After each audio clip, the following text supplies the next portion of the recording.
Most people think they already know the story of Atlantis. A city that grew too proud. A civilization that fell in a single terrible night. But that is not how the story begins. The first detailed description of Atlantis came from a single man, Plato, the most influential philosopher of the ancient world. And the strange thing is this. When Plato described Atlantis, he did not talk like a storyteller. He talked like a historian. He gave measurements, materials, laws, customs, geography. He spoke as if Atlantis was a real superpower that once ruled most of the known world. So the question becomes simple. Why would a man who taught logic and reason suddenly describe a civilization with technology so advanced that it sounds like science fiction? A civilization that lived 9,000 years before Plato himself. A civilization that built towers and temples coated with metals we can barely find today. A civilization that some researchers now suspect may have been real. To understand any of this, we have to step into Plato's own world, ancient Greece. Around 360 BC, Athens was recovering from war. Philosophers were trying to rebuild a sense of order.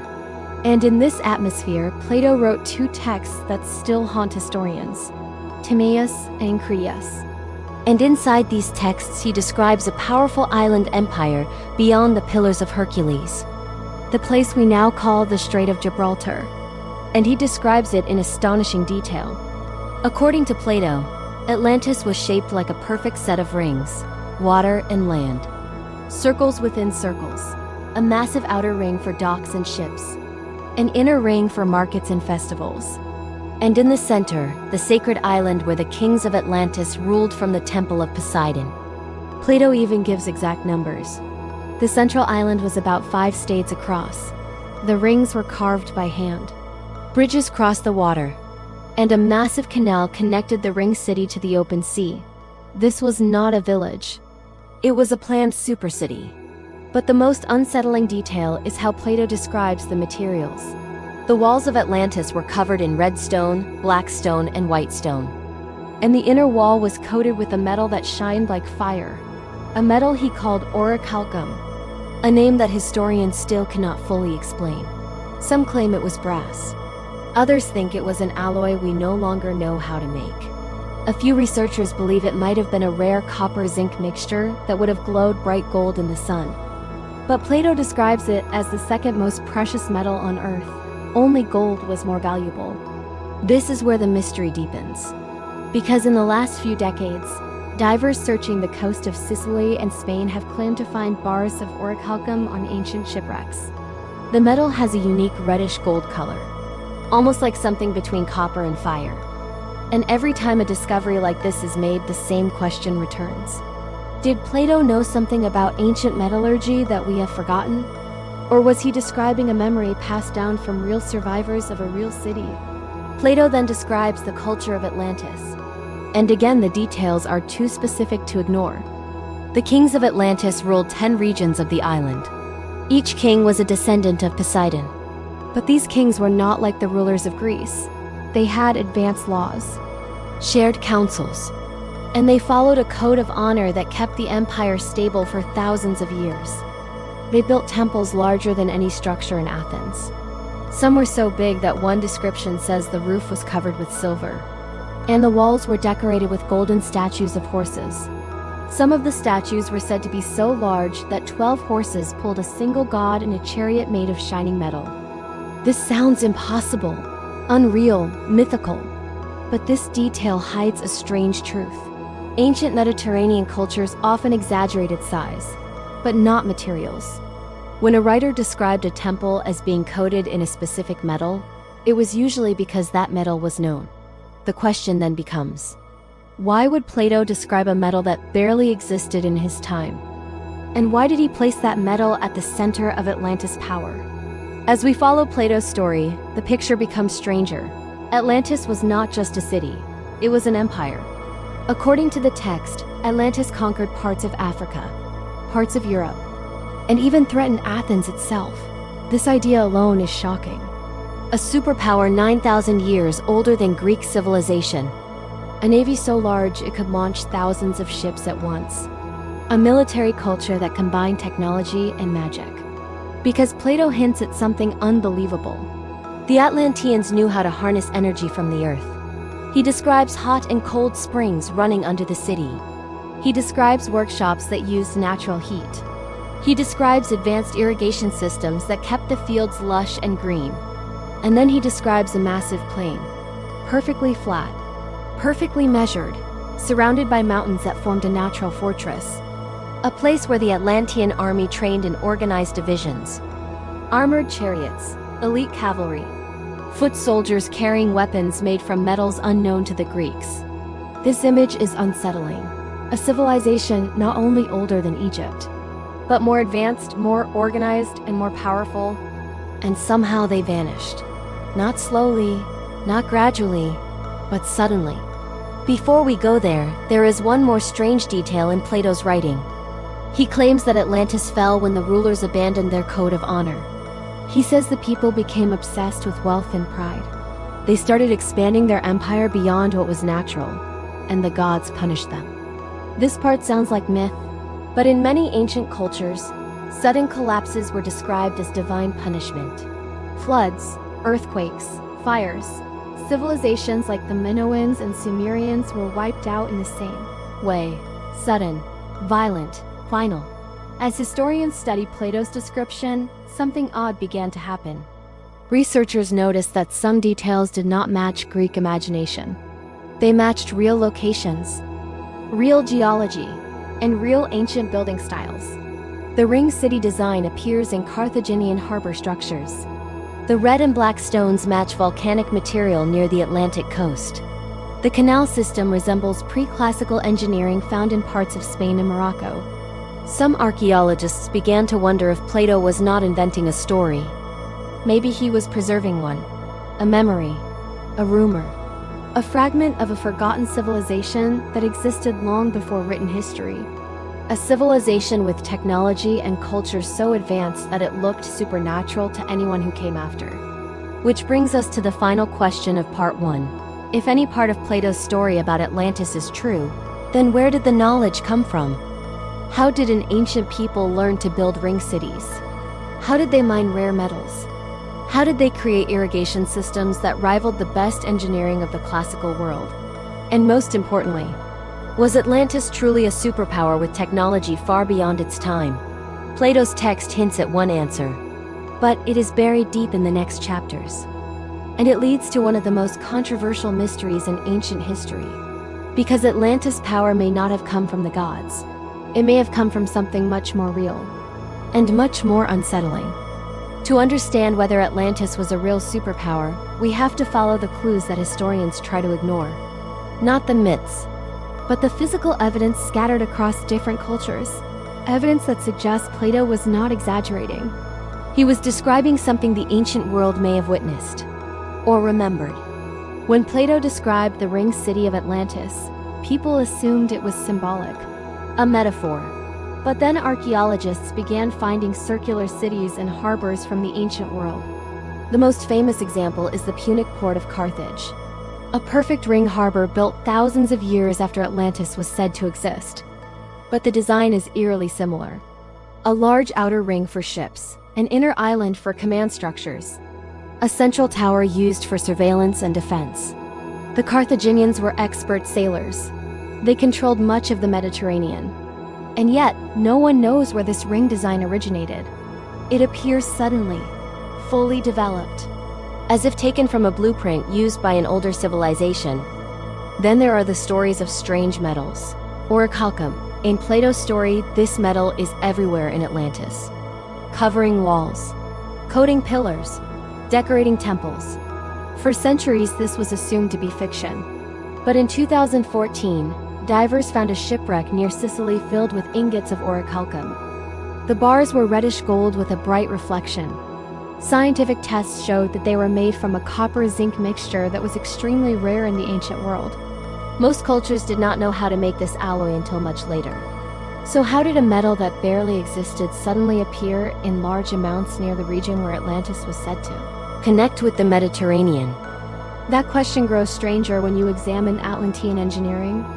Plato describes a canal that connected the outer ring to the sea, but this was not a simple trench. It was 90 feet deep, wide enough for large ships. And he says the Atlanteans carved channels directly into the bedrock.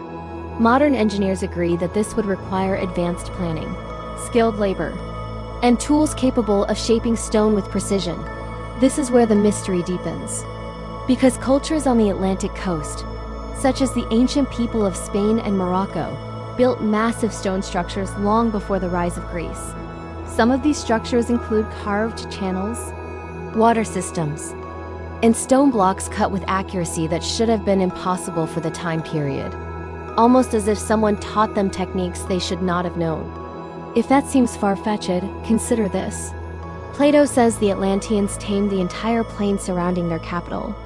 They shaped the land into perfect rectangles used for farming. They dug countless irrigation channels. They maintained steady water flow using both natural springs and engineered systems.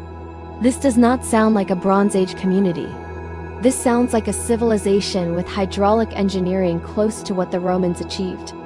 Except Plato is describing a society thousands of years older than Rome. And what about the military of Atlantis? Plato describes a massive army, one that included thousands of chariots, tens of thousands of soldiers, and a navy large enough to threaten Europe and Africa. Most historians dismiss this as exaggeration. But then you look at the Sea Peoples, a mysterious confederation that attacked Egypt around 1200 BC. Their ships were advanced. Their tactics were unusual. They appeared suddenly and disappeared just as fast. No one knows where they came from. And many historians admit that the Sea Peoples seemed to be fleeing something, or the survivors of something. Could they have been descendants of a lost civilization? Some researchers say yes. And the idea becomes more believable when you look at the weapons recovered from ancient Atlantic settlements. Axes and spearheads made from copper alloys mixed with trace elements that should not naturally occur together. Some researchers think these objects show experimentation, or a lost metallurgical knowledge. At this point, Plato begins to look less like a storyteller, and more like a witness to information passed down through generations. His own text says the story did not begin with him. It came from Solon, a respected Athenian lawmaker who traveled to Egypt around 590 BC. While there, Solon met Egyptian priests who claimed their records were far older than those of Greece. They told him about a powerful island beyond the Pillars of Hercules. They described a city with concentric rings, a disciplined army, and a culture that grew corrupt before being destroyed. According to these priests, the Greeks had forgotten many ancient catastrophes, floods, fires, earthquakes, but the Egyptians remembered. They said Atlantis fell 9,000 years before Solon visited them. And this is where the story becomes even more disturbing. Because around 11,000 BC, the Earth went through violent climate events. Glaciers melted quickly. Sea levels rose hundreds of feet. Ancient coastlines disappeared under the water. Entire landmasses sank. This is not myth. This is geological fact. So what would happen to a coastal civilization? Or an island empire? If the ocean suddenly rose? If earthquakes struck? If the climate shifted in a single generation? The answer is simple. It would vanish, almost without a trace. But even if that explains the destruction, it does not explain the technology. How did Atlantis become so advanced in the first place? Plato gives one subtle clue. He says the Atlanteans were blessed with resources that other cultures did not have. Mountains filled with rare metals, fertile soil, an abundance of hot and cold water springs. Some researchers think this description matches the Azores, a set of volcanic islands in the Atlantic. These islands have geothermal energy, natural hot springs, rare minerals, and would have been much larger before sea levels rose. The Azores also lie exactly where Plato placed Atlantis, beyond the Pillars of Hercules, in the Atlantic, west of the Mediterranean. And until recently, sonar scans around the Azores have shown possible structures on the seafloor. Straight lines, rectangles, and formations that do not look natural. Nothing has been confirmed yet. But the evidence keeps growing. Which brings us to the strangest part of Plato's story. He claims the Atlanteans began as a peaceful society. They were wise, balanced, and respectful of the natural world. But over time, their hearts changed. They became obsessed with power. They expanded too far, too fast, and their empire started to rot. This part of the story mirrors real history. Civilizations collapse when they grow too large, too wealthy, too proud. Rome, Egypt, the Maya, all experienced this decline. So perhaps Plato was describing a real pattern. A civilization that rose through innovation, through advanced knowledge, through an understanding of nature, and then fell when greed replaced wisdom. Now we reach the moment where everything comes together. In all ancient traditions, powerful civilizations that fall leave behind survivors. These survivors carry fragments of knowledge to other cultures, and suddenly those cultures leap forward. This happened in Mesopotamia, in Egypt, in the Indus Valley, and possibly in Europe. If Atlantis was real, its survivors may have scattered across the ancient world, teaching people how to build with stone, how to engineer water systems, how to navigate the seas, and how to shape metals. This could explain the sudden appearance of advanced technology in places that should not have had it. But the most disturbing question is the last one. If Atlantis did exist, then where are the ruins? Where is the proof? Some researchers think the answer is simple. If the island sank during the rapid melt at the end of the Ice Age, the ruins would now lie hundreds of feet underwater, buried under sediment, hidden below volcanic rock, or scattered across the seafloor in places we have barely explored. And this leads to the cliffhanger, a discovery made in the last few years. Sonar scans near underwater volcanic ridges west of the Azores show something that should not exist. A massive flat structure, with sharp angles, and what looks like a grid pattern. Some believe it is natural. Others think it might be the first real clue to a lost civilization. So the question now is simple.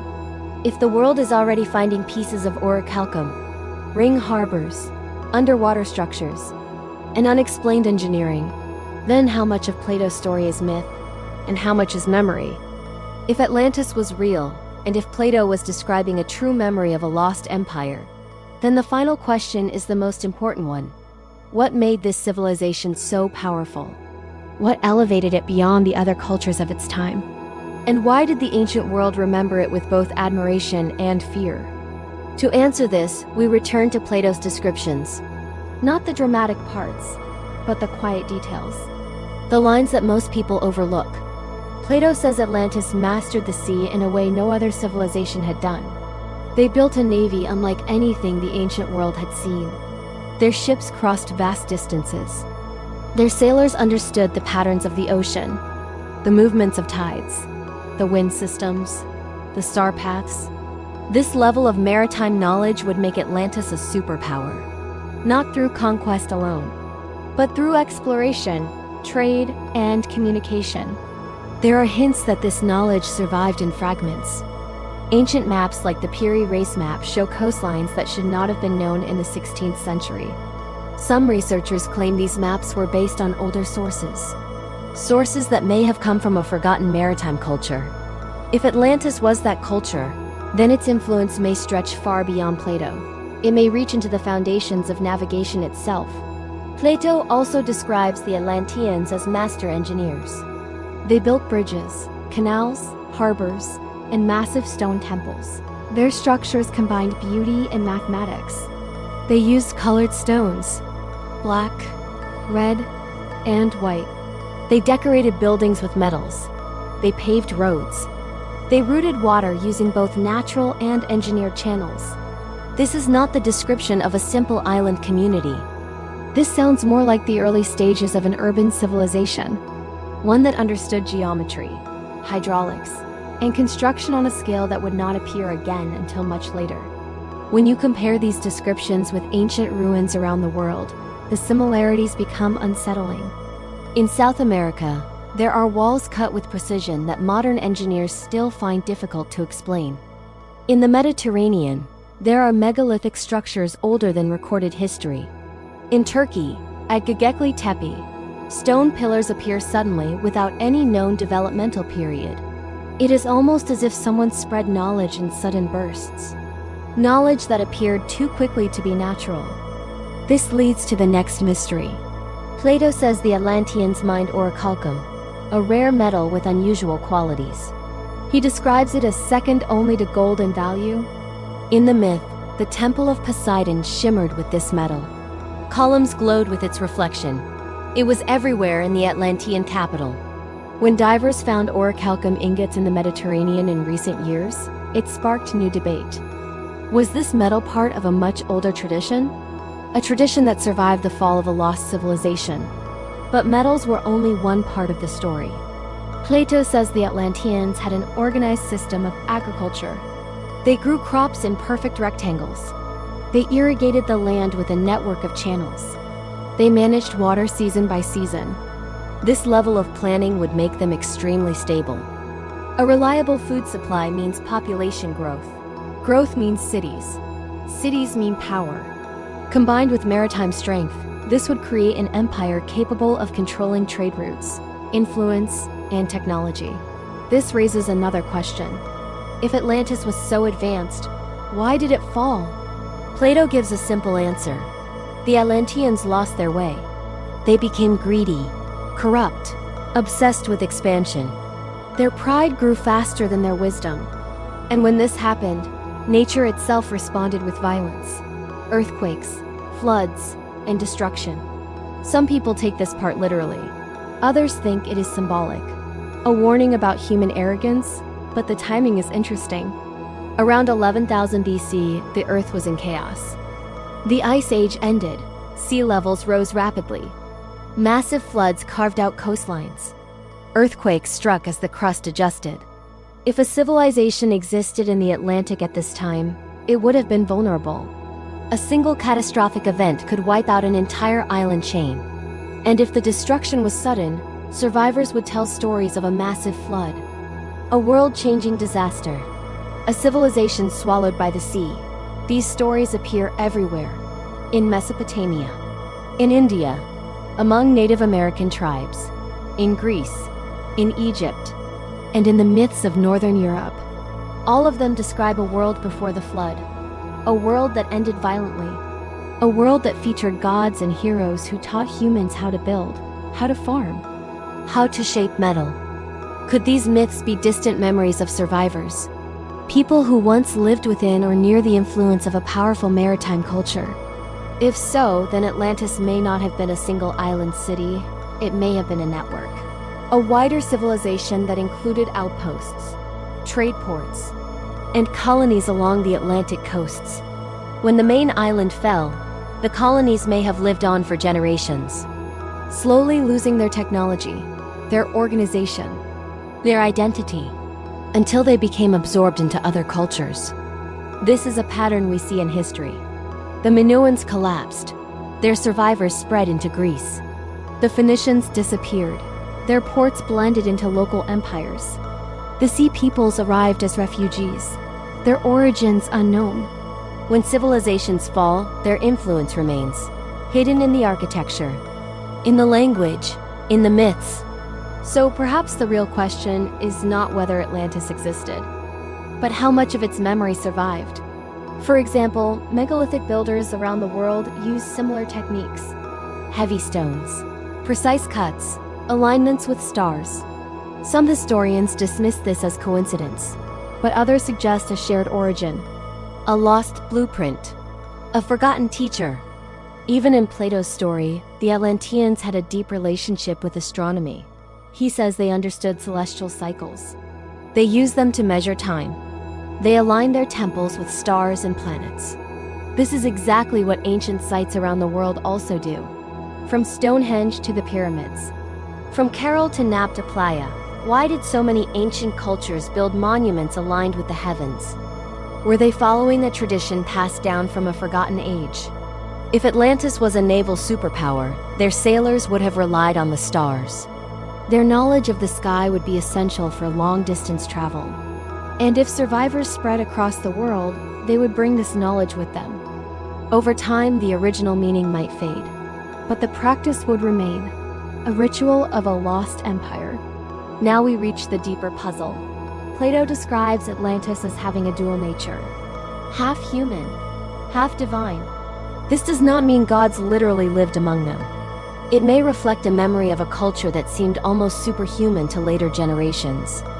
A culture with technology, skills, and organization far beyond the tribal societies that followed the Ice Age. To these later groups, the Atlanteans may have appeared godlike. Their ships, their metals, their knowledge, all would seem impossible. And so the stories grew. What was once real became myth. But myths often hide truths. The Great Flood, the Lost Island, the Forgotten Empire. These themes appear again and again because something once happened that left a scar across human memory. So what remains of Atlantis today? Fragments, clues, a medal found in a shipwreck, possible structures on the seabed, mysterious ruins on land, sudden technological leaps in early history, and a detailed account written by one of the world's greatest philosophers. None of this proves the existence of Atlantis, but none of it disproves it either. And that is why the mystery remains powerful. Because the story sits in the space between myth and reality, between what we know and what we fear we have forgotten. As the modern world maps the oceans with greater detail, more anomalies appear. Shapes that look unnatural, lines that defy geology, patterns that resemble ancient construction. Some are illusions. Others remain unexplained. One day, a discovery may surface that changes everything. A structure too perfect to dismiss. A carving too clear to deny. A ruin too advanced to ignore. And when that happens, the story of Atlantis will shift from legend to history. Until then, the shadow of this lost superpower stretches across the ages, whispering through the ruins, echoing through myths, and waiting beneath the waves. We end this episode with a simple question. If the greatest civilization of the ancient world fell and vanished, what else have we lost? And what other empires remain buried in the darkness of deep time?